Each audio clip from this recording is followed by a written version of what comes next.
conversar com você, nós temos um candidato com o sentido da palavra cândido, né? Que é uma pessoa livre de mácula, livre de mancha, livre de qualquer coisa que possa denegrir a sua imagem, a sua pessoa, a sua índole. E o único que de fato foi perfeitamente cândido nessa terra foi o nosso Senhor Jesus. E não haverá outro, não houve nem haverá outro que possa de fato ser visto e reconhecido como totalmente puro, totalmente sem mancha e sem mácula. Mas a palavra de Deus diz que esse cândido, esse nosso candidato, ele foi indesejado, ele não foi reconhecido, ele foi homem de dores e dele nós não fizemos caso, nós olhávamos e virávamos o rosto para ele. É assim que a palavra define o Senhor Jesus. Eu queria então ler um pouco daquilo que a palavra de Deus nos traz naquilo que o Senhor Jesus gerou nos seus discípulos e como que os seus discípulos, após a sua ascensão aos céus, como que eles começaram a viver na terra, começaram a compreender a vida e a existência, e então pensarmos um pouco nesse dia que é tão importante. No domingo passado, nós terminamos as bem-aventuranças e vimos que aqueles que são pacificadores, como que eles são perseguidos. E nós afirmamos aqui que a perseguição por causa de Cristo, ou por causa da justiça, ela é como um crivo para aquele que de fato recebeu a Cristo em seu coração e teve a sua vida realmente transformada, seu coração realmente transformado. Então hoje eu quero talvez pensar em um raciocínio,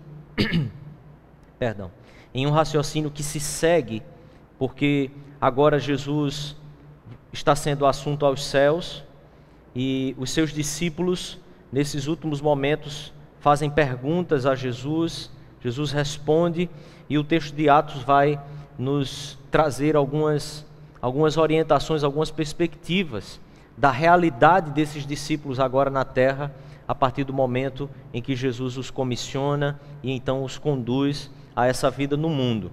Então eu quero ler com você hoje Atos capítulo 1 e nós vamos passear por alguns versículos do capítulo 2, do capítulo 4, para que a gente possa perceber algumas questões aqui para nós vocacionados em Cristo Jesus, para aqueles que querem ser discípulos de Jesus na terra e pensar melhor como que a nossa vida pode se desenvolver aqui na terra sendo discípulos de Jesus, igreja de Jesus aqui na terra. Eu quero ler então com você a partir do versículo 1, do capítulo 1, até o versículo 5, e após a leitura eu quero orar com você e então nós iniciarmos a nossa meditação aqui essa manhã.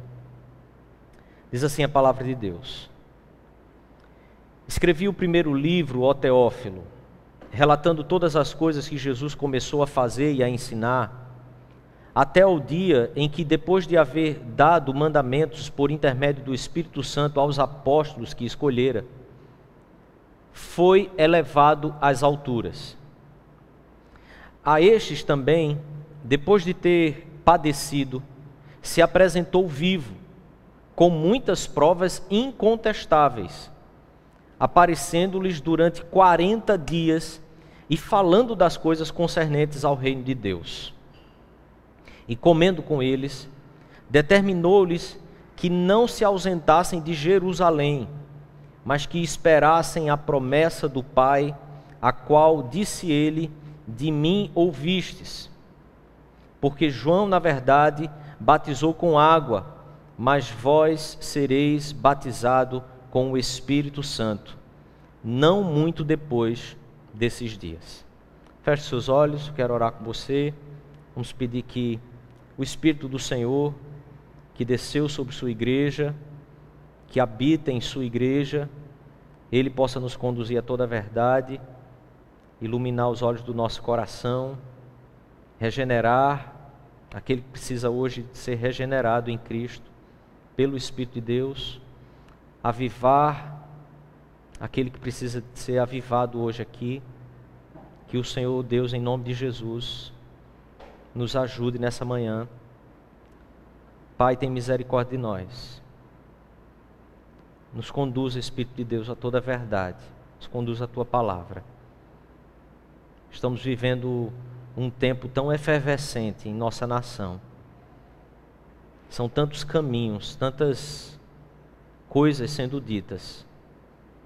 E muitas vezes nós estamos no meio de tudo isso, por muitas vezes desorientados, por muitas vezes tentando encontrar direção na Tua palavra, mas muitas vezes olhando por perspectivas que são humanistas, que não são condução da Tua revelação mediante o Teu Espírito ao nosso coração. Nos ajuda, Senhor, aqui essa manhã, para que nós não vivamos agitados de um lado para o outro, mas que a Tua palavra realmente seja aquilo que conduz a nossa vida em particular, a nossa vida como igreja, nossa vida como Teu povo, Pai. Em nome de Jesus nós te clamamos aqui. Amém, Senhor. Amém.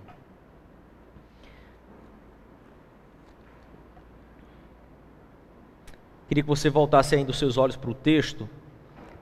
O Lucas nos dá essa introdução, então, aqui do livro de Atos. No versículo 6, ele diz assim: então os que estavam reunidos lhe perguntaram. Observe que eu quero que você tente, então, imaginar essa cena que está acontecendo aqui, esse contexto. Jesus ordena, então, que os seus discípulos fiquem reunidos em Jerusalém. E durante 40 dias, após a ressurreição dele, ele caminha com esses discípulos e orienta esses discípulos concernentes às coisas do reino, ou ao reino de Deus. Após Jesus morrer e ressuscitar, ele senta com os seus discípulos, senta com a sua igreja e orienta os seus discípulos especificamente a respeito das coisas do reino de Deus. Então diz que eles têm que ficar em Jerusalém, aguardando a promessa que ele recebeu do próprio Senhor Jesus.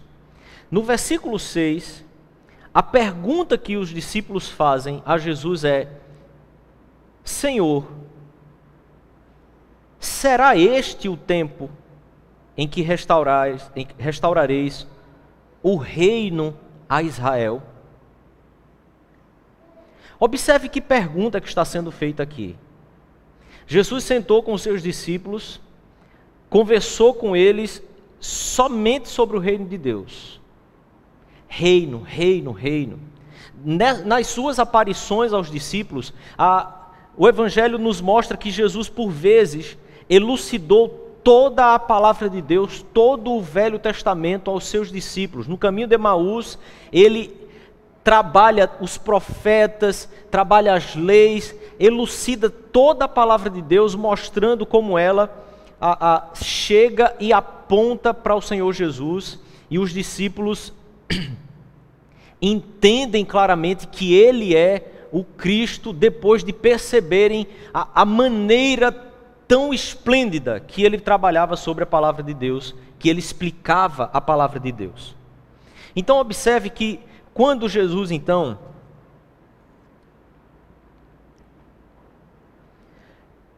quando Lucas diz aqui que Jesus está nos ensinando sobre o reino de Deus, ou ensinando aos seus discípulos sobre o reino de Deus, ele não está tratando aqui sobre um assunto novo, nem aos discípulos, nem a todos aqueles daquela época.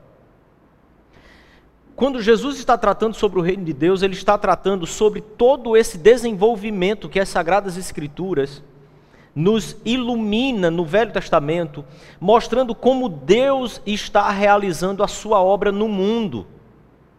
Quando a palavra de Deus fala de reino, ela traz para nós um ápice desse reino de Israel aqui na terra, no reino de Davi, que é um reino onde todas as coisas se tornam plenas ali para Israel, a prosperidade, a paz, a shalom de Deus está sendo vivida ali no reino de Israel de maneira plena. Essa plenitude, esse estado de tamanha harmonia que a sociedade está vivendo ali, é exatamente o que termina conduzindo o povo também a uma arrogância, por ser uma nação suficiente, uma nação que é soberana, uma nação que está acima de todas as outras naquela época. É essa prosperidade, essa instauração desse reino ali com Davi, que depois com o seu filho vem o templo e é construído o templo, a presença do próprio Deus. Agora eles têm então os muros que os protegem, que os torna diferente de todos os outros, protegidos, e vivem em uma nação completamente em paz, cheia de justiça, cheia de prosperidade, de igualdade para todos que ali habitavam. E tem também a própria habitação de Deus no meio deles. O templo representava exatamente o Deus criador de todas as coisas presente no meio do seu povo. Quando Jesus fala das coisas concernentes ao reino de Deus, esse não é um assunto novo para aquele povo, mas por vezes Jesus também já tinha dito aos seus discípulos que o reino dos céus não estava aqui ou acolá, mas dentro em vós, porque o reino de Jesus não era o reino deste mundo. Ok? O reino de Jesus, as coisas que Jesus estava tratando, eram sobre o reino dos céus, o reino de Deus, que não se estabelece nas coisas que nós construímos aqui na terra, mas ele vai se estabelecendo com o propósito, a vontade de Deus sendo obedecida, experimentada e vivida por cada um daqueles que tiveram o Espírito Santo de Deus restaurando e trazendo vida a si mesmo, e então esses podem experimentar o reino de Deus em sua plenitude, ainda que vivendo em um mundo corrompido. Então observe que a pergunta que os discípulos fazem a Jesus ainda é uma pequena distorção da compreensão maior do que Jesus está trazendo, mas não é um erro total. Observe, é uma pequena distorção da compreensão maior do que Jesus está construindo e anunciando, mas não é um erro total, não é um total despautério dos discípulos perguntarem se este será o tempo em que o Senhor restaurará o reino a Israel. Porque observe, de cara parece muito que os discípulos estão ainda naquela mesma postura do início do ministério de Jesus, achando que ele seria o Messias, que levantaria uma grande força naquela nação e retomaria o reino para Israel. Eles sairiam debaixo do controle romano, sairiam debaixo daquela opressão dos impostos, sabe? Opressão de imposto, a gente conhece bem sobre isso, aqueles impostos pesados sobre eles. Eles pagavam mais impostos do que podiam usufruir daquilo que eles conseguiam, ganhavam. O contexto aqui é de pessoas que haviam sido convertidas pelo Evangelho. Um contexto aqui é de pessoas que haviam sido libertas já da própria escravidão que se tinha ao governo romano também. Então aqui há um contexto em que as pessoas que estavam presentes eram pessoas livres agora, pessoas que tinham vivido a vida inteira como escravas, e agora essas pessoas eram livres. Agora essas pessoas livres, elas não tinham muito bem como viver, porque elas foram escravas a vida inteira. O nosso país já experimentou sobre isso. Vive escravo, de repente agora é livre, certo? E o que eu faço da vida?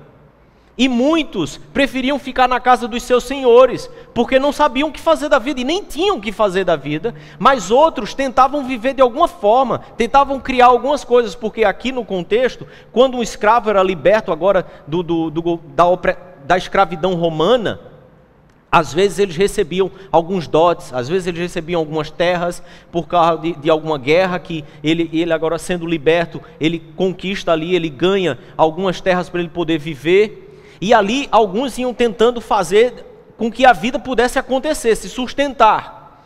É esse contexto que está aqui, e a pergunta deles é muito legítima, no sentido de que Jesus não corrige a pergunta em seus termos. Observe bem.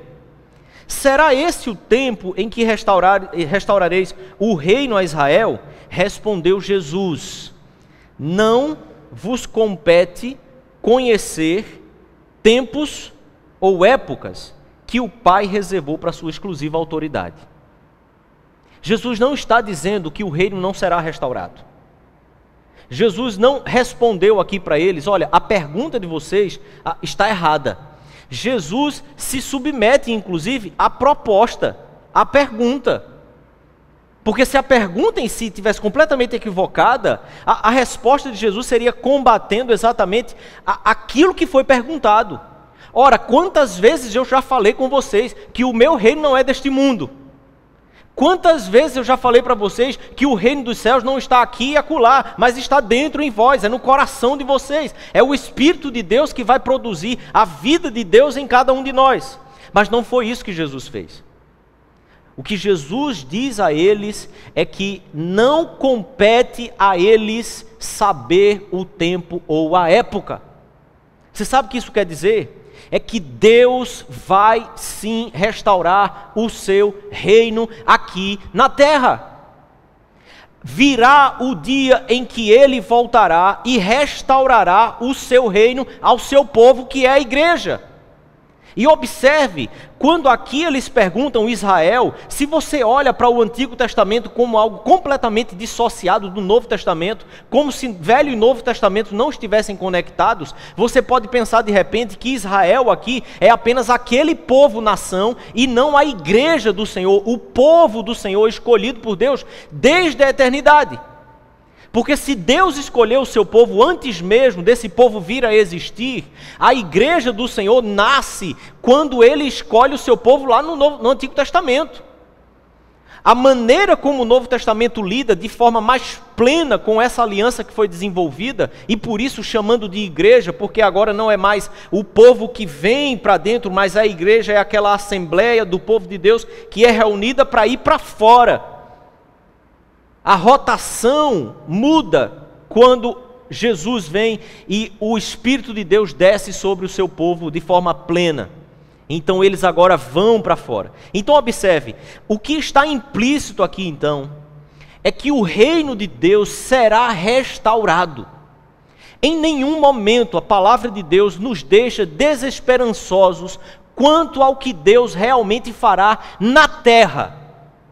Deus restaurará o seu reino aqui na terra. A palavra de Deus nos diz que novos céus e nova terra serão construídos ou reconstruídos, serão refeitos. O Senhor nos garante, nos promete em sua palavra que Ele voltará, vai redimir o seu povo, restaurar o seu povo e instaurará de uma forma plena e eterna o seu reino aqui na terra. A grande questão então é: o que foi que o Senhor Jesus nos orientou, ou orientou seus discípulos, quanto a essa preocupação que eles tinham? Observe bem. Eles têm uma preocupação aqui, que é: será esse o tempo? Então, veja, ainda que caminhando com Jesus, a questão deles está para o agora. Está para o momento.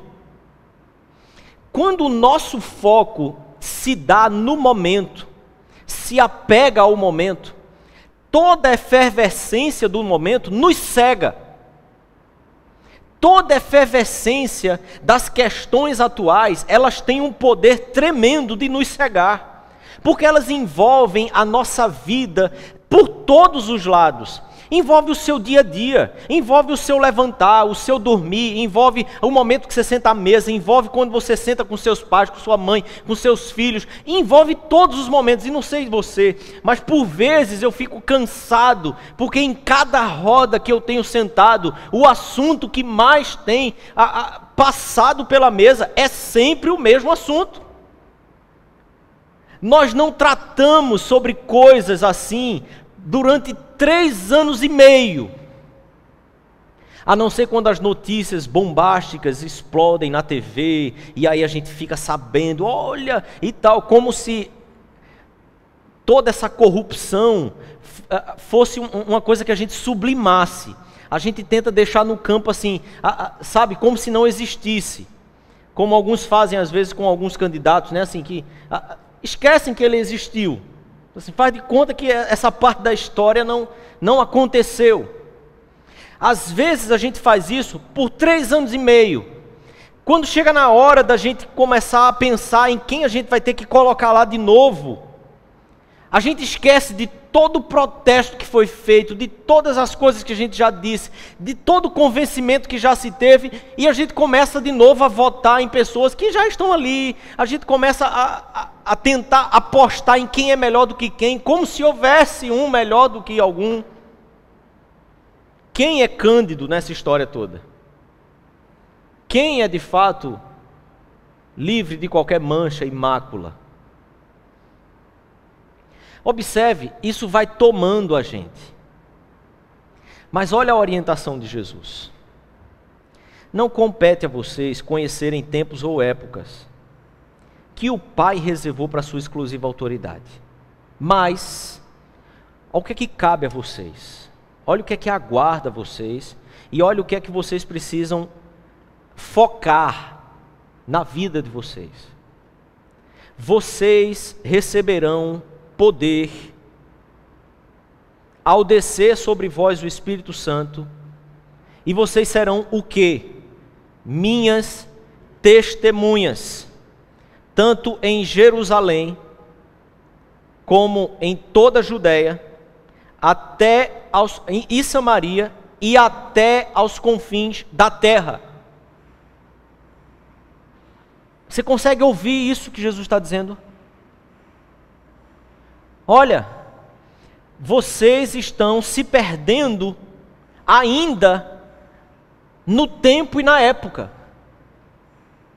Há uma promessa de Deus de restauração. Há um anseio em nosso coração de restauração. Há um anseio por uma vida melhor. Há um anseio por uma vida de paz. Há um anseio por uma vida de justiça, há um anseio por uma vida de igualdade, há um anseio por uma liberdade plena, mas todo esse anseio só se encontra na pessoa de Jesus Cristo, todo esse anseio só se encontra submisso à autoridade da palavra de Deus, da voz do Espírito Santo de Deus, nos conduzindo pela palavra dele, que é o Senhor Jesus Cristo. Ela é que é de fato a condução para a nossa vida, e o que o Senhor Jesus está nos dizendo é: vocês não têm que focar, vocês não têm que se deter, vocês não têm que dar a atenção de vocês, gastar os dias de vocês pensando sobre essas coisas, sobre o tempo ou época. A promessa foi feita, então, queridos, aguardem a promessa, mas vivam de tal forma. E qual forma é essa? Vocês vão receber poder para serem minhas testemunhas, e a palavra testemunha é mártire. Tanto em Samaria, como em toda a Judéia, até os confins da terra, em Jerusalém. Ditas essas palavras, foi Jesus elevado às alturas, à vista deles, e uma nuvem os encobriu dos seus olhos. Estando eles com os olhos fitos nos céus, imagine você que qual de nós não ficaria assim, pasmo com aquilo? Estatalado. O cara subiu. Foi subindo, subindo, subindo. Para onde ele foi? Qual de nós não ficaria assim?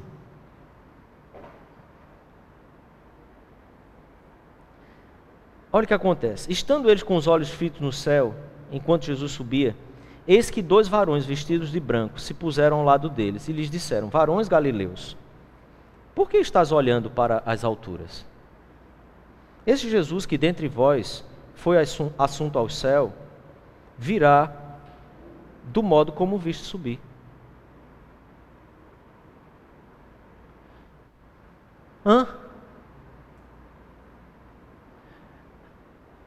Os varões que aparecem ali estão dizendo para eles assim: só gente, vocês não ouviram o que o cara falou, não? Vocês vão receber o poder do Espírito Santo de Deus para ser testemunha. Vocês estavam preocupados ainda agora com o tempo de agora. Vai ser agora que você vai restaurar, é nesse momento que a coisa vai acontecer, e aí a gente vai viver de novo toda aquela experiência de paz, de prosperidade, de igualdade, de liberdade, de plenitude, de harmonia. É agora. Aí, não é agora, fiquem na sua, vão viver o que eu estou mandando vocês viverem. E ele vai, aí agora a distração é outra. Ele foi para o céu. Quem estava focado aqui, de repente agora fica focado em que ele subiu. E aí, os varões aparecem dizendo: vão viver, vão fazer o que ele mandou. Sabe por quê? Porque ele vai voltar. Ele foi, mas do jeito que vocês os viram subir, ele voltará. Então, enquanto vocês estão aqui, vivam da maneira como vocês precisam realmente viver. Então observe o que acontece. Versículo 12.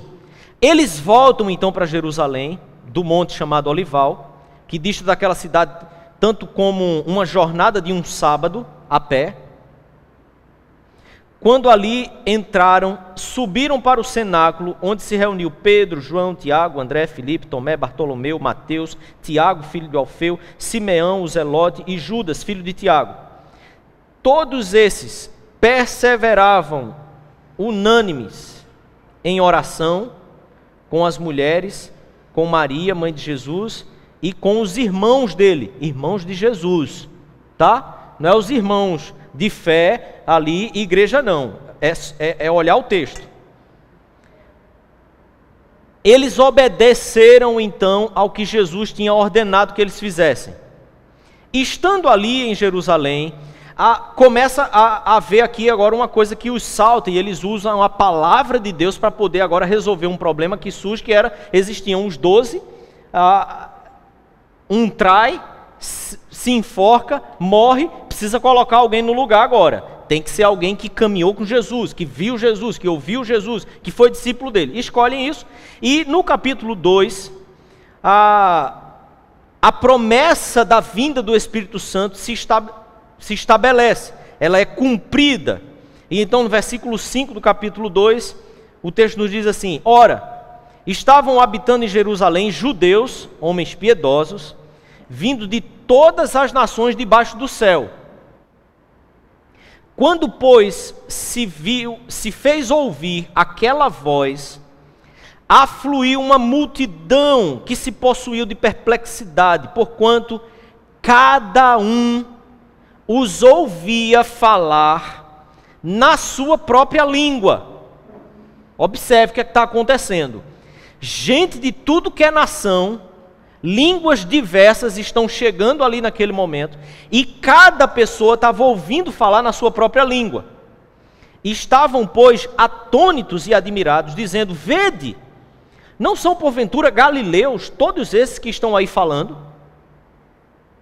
E como é que os ouvimos falar, cada um em nossa própria língua materna?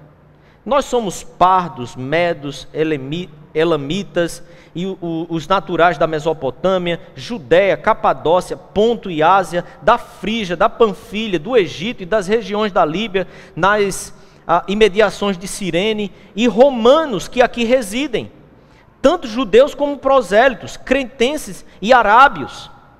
Como os ouvimos falar em nossas próprias línguas as grandezas de Deus? Eu acho espetacular, querido, que observe, aqui tem uma multidão de gente, gente que não é discípulo de Jesus, gente que não tinha ouvido falar sobre Deus, sobre a revelação de Deus, sobre o Messias, sobre a promessa do Messias, gente que não tinha contato nenhum com a palavra de Deus. Eles estão agora ouvindo ali, no momento em que o Espírito Santo vem sobre toda a sua igreja, as grandezas de Deus na sua própria língua. Eles estavam entendendo aquilo. Eles compreendiam, mesmo com que eles não estivessem falando para si mesmo em outra língua, mas eles os ouviam falando na língua deles. A barreira da comunicação, do idioma, havia sido rompida ali de alguma forma. Eles entendem isso, porém, versículo 12 diz assim: todos atônitos e perplexos interpelavam uns aos outros. Que quer isto dizer?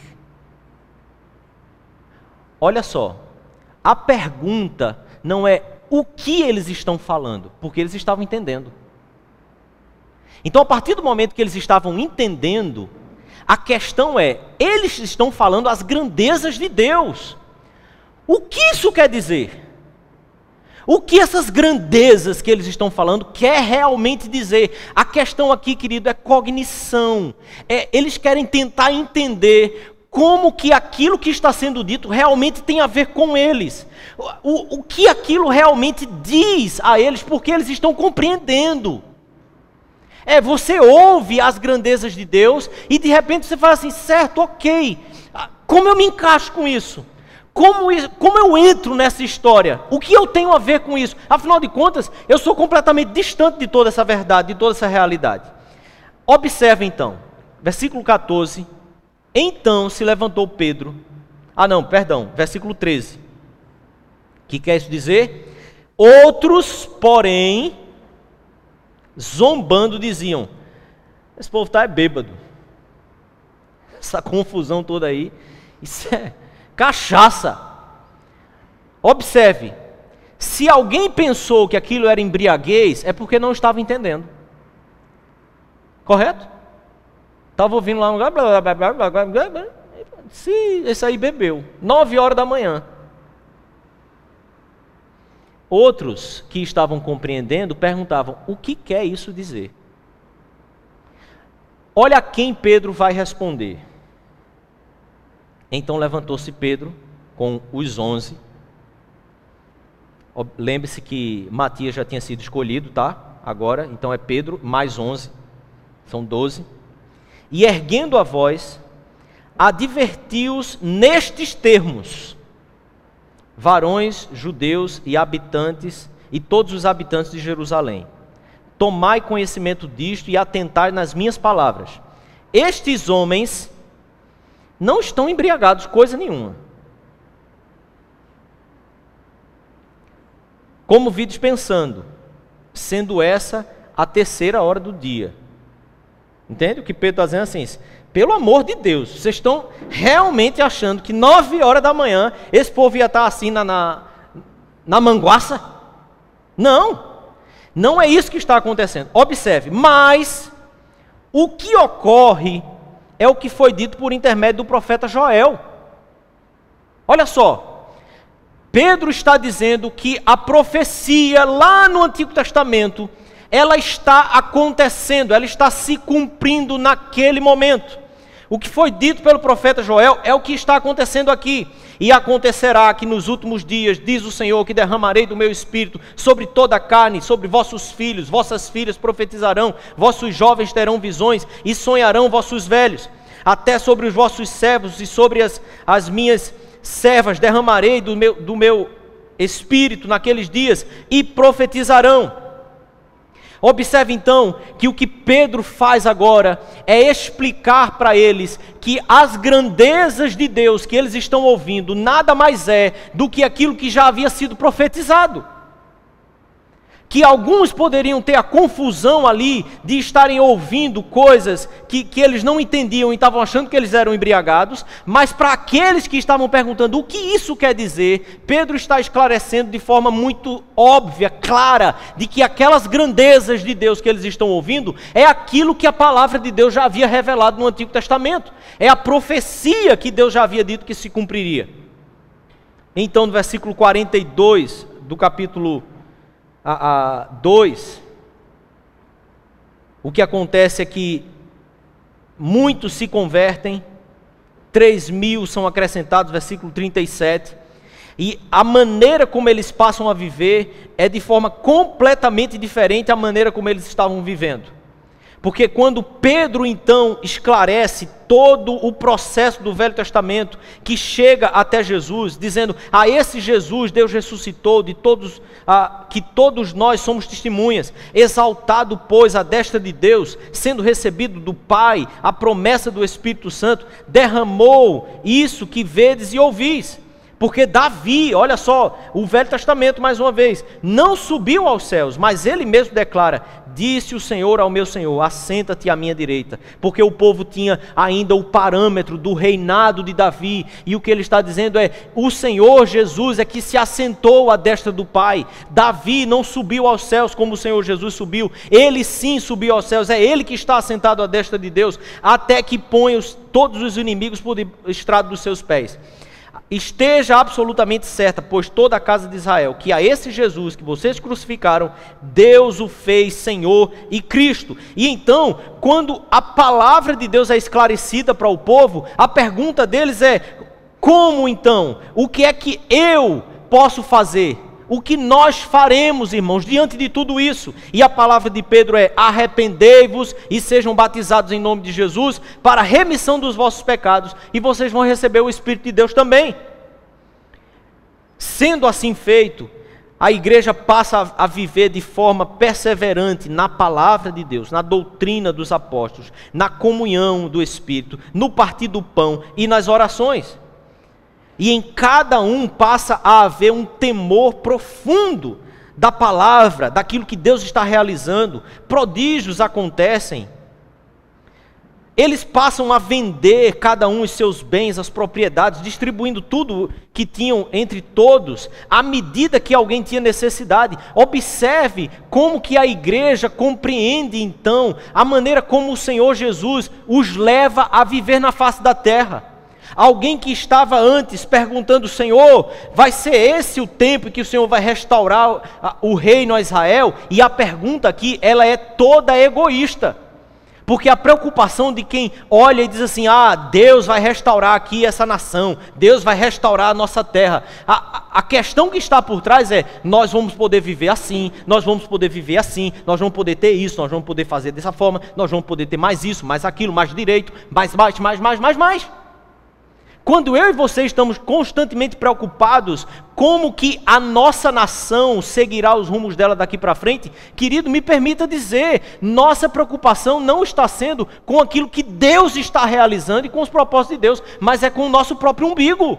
É se amanhã nós vamos estar ganhando o mesmo salário que a gente vai estar ganhando. É se amanhã a gente vai poder frequentar a mesma escola que a gente frequenta. Se amanhã a gente vai poder ir para o cinema como a gente tem ido. Se amanhã a gente vai poder pagar o plano de saúde como a gente paga hoje. Ou se amanhã a gente vai ter que estar no SUS. A nossa preocupação é constantemente com o nosso umbigo. E o que o Senhor Jesus diz, não compete a vocês saberem em tempos ou épocas em que Deus vai realizar essas coisas, em que a vida de vocês vai ser plena de novo. O que importa é que vocês recebam o Espírito de Deus e vão viver na face da terra como testemunha dele, mártires do Senhor Jesus, que serão perseguidos sim, mas perseguidos por causa do Evangelho, e assim seremos bem-aventurados na vida. Observe que então, a igreja que começa a compreender isso, os convertidos, aqueles homens que estavam vindo de todas as nações, todas as regiões, cada um querendo viver, cada um querendo fazer o seu pão, cada um querendo se livrar dos impostos que Roma cobrava deles, de forma a extorquir de fato. Todos vivendo no mesmo contexto, como eu e você podemos viver hoje também. E muito pior do que isso, porque muitas vezes olhamos para o nosso contexto de vida, de nação, como se fosse a coisa pior do mundo, mas nós sabemos que vizinhos nossos vivem de forma muito pior. E nós temos uma constante queixa e lamúria, quando na verdade nos falta ainda vivermos como testemunhas do Senhor na face da terra. Deixamos de buscar o Espírito de Deus, deixamos de buscar a comunhão com Deus, deixamos de buscar o caminho que Ele tem para cada um de nós e a intimidade que Ele tem para cada um de nós, mas nós estamos constantemente focando nas questões daqui da terra, nas questões daqui desse mundo, como se elas fossem aquilo que nós vamos viver quando nos encontrarmos com o Senhor. Gastando o nosso suor, nosso sangue com coisas que quando Deus nos chamar, nós não levaremos nenhuma delas, nem nossos filhos. Quantas vezes gastamos toda a nossa vida pensando que nossos filhos são tudo que nós temos, nossos filhos são... mas eles também vão. Eles não são tudo que nós temos, Deus é tudo que nós temos. Se os filhos não são tudo que temos, as coisas que temos não são nada. Deus é tudo que temos. A quem tenho eu nos céus senão a ti? E o que eu tenho na terra que eu possa querer mais que ao próprio Senhor? É o que o salmista diz. Vocês receberão poder para serem testemunhas. E aí a igreja começa a viver de tal forma que essa ausência do medo por uma profunda convicção daquilo que Deus está realizando dentro dela, começa a viver de tal forma que a sociedade começa a entrar em convulsão. Então eles começam a viver dessa forma tão harmoniosa entre si, por causa do Espírito de Deus. E no capítulo 3, Pedro e João sobem ao templo para a oração nona. Eles encontram ali um coxo, eles curam esse homem, e eles dizem a ele: olha, eu não tenho prata nem ouro, porque o coxo também estava ali pedindo esmola. Ainda assim, são preocupações com a sobrevivência aqui. E é interessante Pedro dizer para ele: olha, eu não tenho prata nem ouro. Entendeu isso? Olha, essas coisas daqui eu não tenho como resolver. Não fui chamado para isso, não recebi o Espírito de Deus para isso, mas o que eu tenho te dou. Ora pelo cara, ele levanta e anda. E aquilo serve de propagação, aquilo serve de testemunho, aquilo serve de glória ao nome do Senhor Jesus. E ali Pedro começa então um outro discurso, porque uma multidão surge por causa daquele milagre que acontece ali, e Pedro faz a mesma coisa, ele volta ao Antigo Testamento e expõe o Antigo Testamento e aplica a realidade daquele povo hoje, no agora, dentro das questões sociais, dentro das questões da vida. Ele expõe aquilo ali.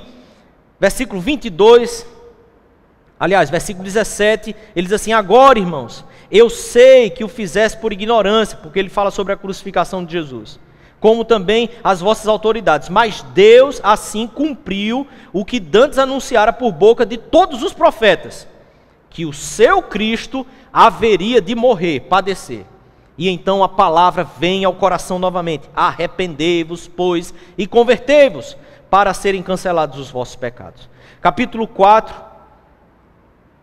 falavam eles ainda ao povo, quando sobrevieram os sacerdotes, o capitão do templo e os saduceus, ressentidos por ensinarem eles o povo e anunciarem em Jesus a ressurreição dos mortos. E os prenderam, recolhendo-os ao cárcere, até o dia seguinte, pois já era tarde. Muitos, porém, dos que ouviram a palavra e a aceitaram,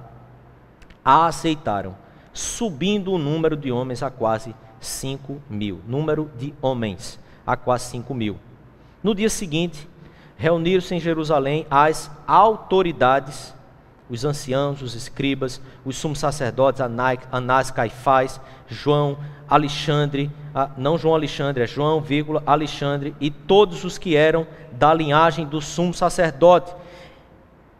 E pondo-os perante eles, os arguíram, com que poder ou em que nome com quem que fizesse isso. Versículo 18, eles dizem então assim: chamando-os, ordenaram-lhes que absolutamente não falassem nem ensinassem em nome de Jesus.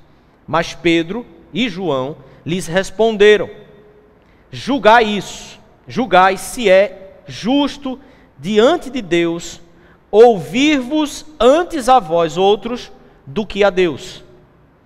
Pois nós não podemos deixar de falar das coisas que vimos e ouvimos.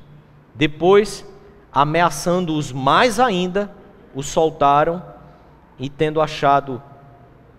não tendo achado como os castigar por causa do povo, porque todos glorificavam a Deus pelo que acontecera. Ora, tinha mais de 40 anos aquele que se operara essa cura milagrosa. O povo de Deus, que recebe o Espírito de Deus, não se detém com as coisas desse mundo, mas se detém com a missão que Cristo lhe deu.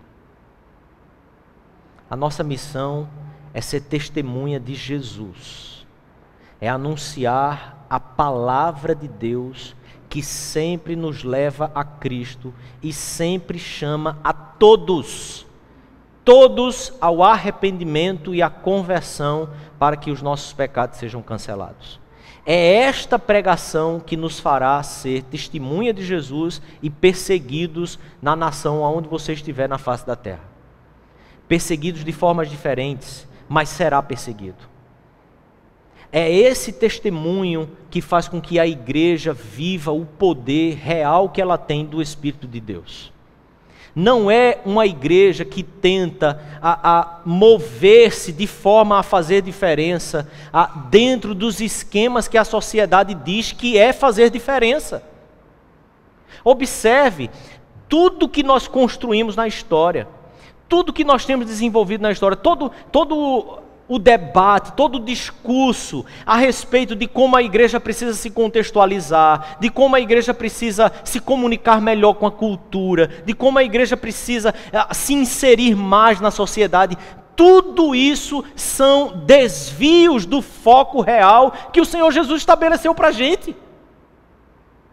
É a gente tentando dar muitas vezes algumas caras e tentar suprir algumas carências que na verdade são paliativos. Quando nós estamos tentando raciocinar melhor, como a gente pode se envolver melhor com a cultura, para que a gente então testemunhe, na verdade está faltando poder do Espírito Santo de Deus na nossa vida.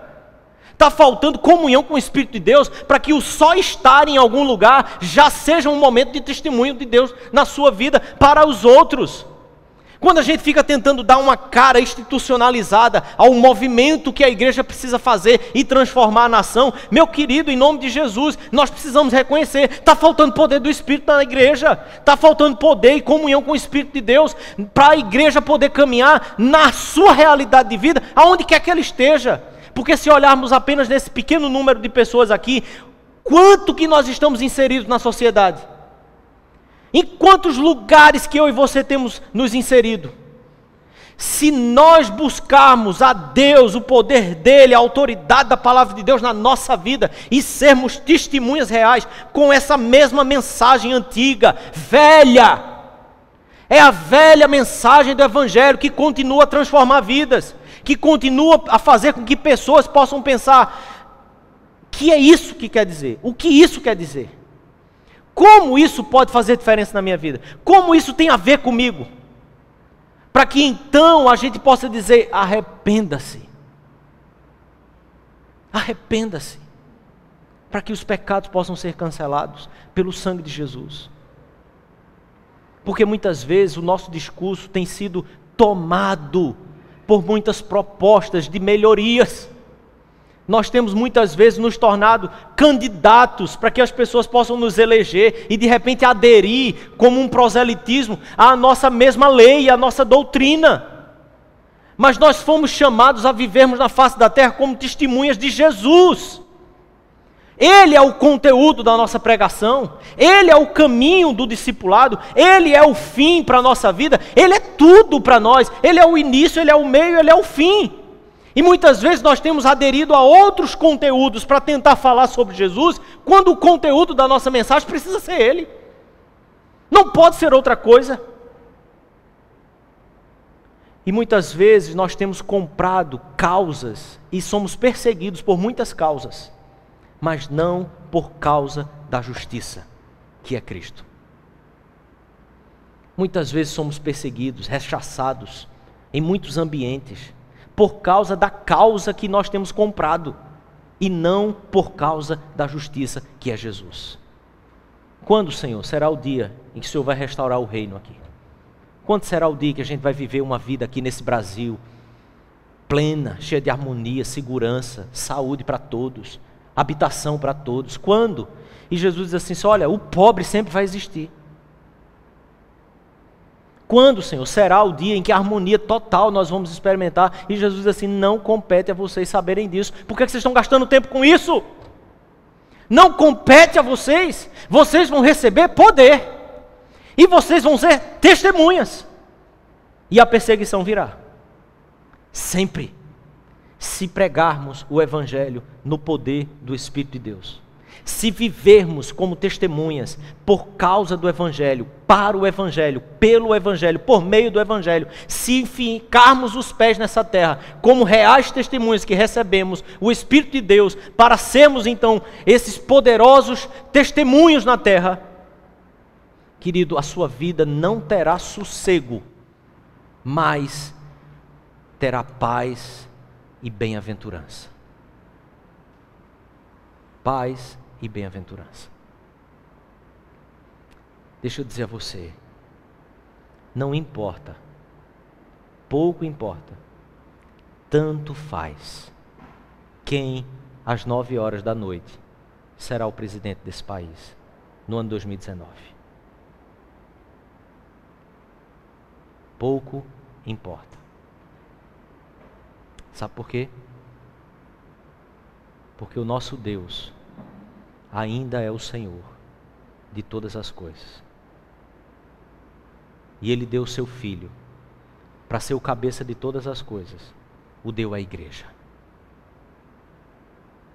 Sabe para quê? Para que nós fôssemos perseguidos nessa terra por causa do Evangelho. Não importa. Aqueles que receberam o Espírito de Deus, não importa o que as escolas vão ensinar. Eu e você ensinaremos aos nossos filhos, na autoridade e no poder do Espírito de Deus. Não importa se vão querer nos prender, nós seremos presos, em nome de Jesus. Entende isso? Vocês vão receber o Espírito para serem testemunhas. Você pode ir lá, votar, digitar o númerozinho, pode ir lá, vai lá. Mas olha, não põe seu coração nisso. Porque para Deus, nada disso atrapalha os planos dele. Ao contrário, tudo isso está dentro dos planos dele. Se você continuar lendo o livro de Atos, você vai ver que um camarada surge aqui nessa história, logo depois, maior perseguidor da igreja, matou muitos irmãos nossos, e Deus escolhe exatamente esse cara para pregar o Evangelho, para que outros se convertam. Eu e você não sabemos quão elevados são os planos de Deus. São muito elevados. Em nome de Jesus, volte o seu foco para aquilo que o Senhor Jesus nos chamou a viver. Recebemos o seu Espírito para termos poder, para vivermos como Jesus nessa terra. Em qualquer lugar, em qualquer época, em qualquer ambiente. Que uma convicção só esteja em nosso coração. Eu sou testemunha de Jesus nessa terra. Não importa se quem está lá é César, não importa se é Nero, não importa se é Lula, não importa se é Bolsonaro, não importa se é Marina, Ciro, Boulos e etc e tal. Eu e você não somos de ninguém, nós somos de Jesus. Não somos de ninguém, somos de Jesus. Tenha essa convicção e você será bem-aventurado. Porque o nosso candidato ele é totalmente indesejado. Porque as pessoas ficam perguntando para ele: é agora, Senhor? Ele diz assim: não interessa a vocês. Vão fazer o que eu estou mandando. Vão viver com o poder que vocês receberam. Ah, Senhor, mas... Não, é assim. Vão lá. Sejam perseguidos por minha causa. Por nada mais. Homem de dores, que sabe o que é padecer. Que foi desprezado. Eu e você não fizemos caso dele. E por isso a palavra de Deus diz: ele foi achado pelos que não o buscavam. Nós não buscávamos a ele. É o Senhor que nos conduziu até ele. Sirva-o. Sirva-o, mesmo que para isso seja preciso derramar o seu próprio sangue. Porque ele derramou o seu sangue por nós. Amém? Vamos fechar os nossos olhos. Vamos orar.